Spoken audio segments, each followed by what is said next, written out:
নমস্কাৰ বন্ধু বান্ধৱীসকল। আজি কেইবাদিন ভিডিঅ' বনোৱা নাই, অকণমান গাটো ভাল নথকাৰ কাৰণে। আজি আমি ক্লাছ 10ৰ সমান্তৰ প্ৰগতি লেচনটোৰ পৰা এটা প্ৰশ্ন লৈ আহিছোঁ। প্ৰশ্নটো হৈছে ডাটা এটা দিয়া আছে। এই ডাটাৰ পৰা আমাক A1, A2 আৰু A3 নিৰ্ণয় কৰিব লাগে আৰু D নিৰ্ণয় কৰিব লাগে।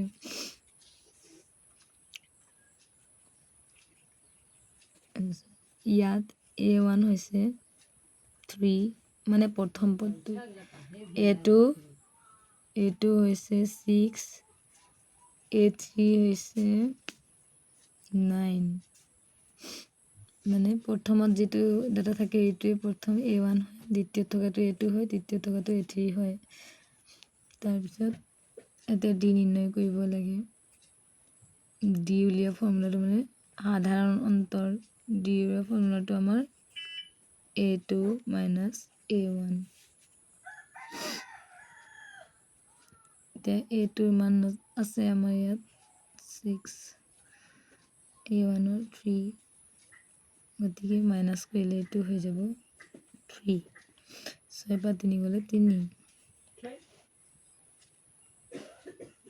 আকৌ এবাৰ D উলিয়াব লাগিব। A3 minus A2। A3 মানটো হৈছে 9, এইটোৰ মান হৈছে 6। 9ৰ পৰা 6 গ'লে 3। আৰু এনেকৈয়ে যেতিয়া দেখিব দুবাৰ বা তিনিবাৰ কৰাৰ পিছত আমাৰ সাধাৰণ অন্তৰ যিটো যেতিয়া নেকি ডিটো যেতিয়া নেকি একে একে ওলায়, তেতিয়াহ'লে এই তথ্যটো এটা সমান্তৰ প্ৰগতি হয়। আৰু এইদৰে প্ৰশ্নটো সমাধান কৰা হয়। আশা কৰিছোঁ আপোনালোকে চবে বুজি পাব বুলি। আৰু এটা প্ৰশ্ন দিছোঁ, কমেণ্টত কৰি দেখুৱাবচোন।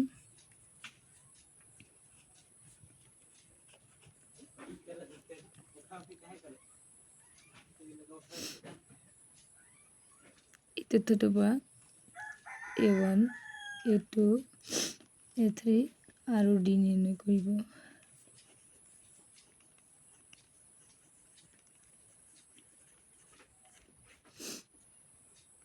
কমেণ্ট কৰি উত্তৰটো জনাব। ধন্যবাদ।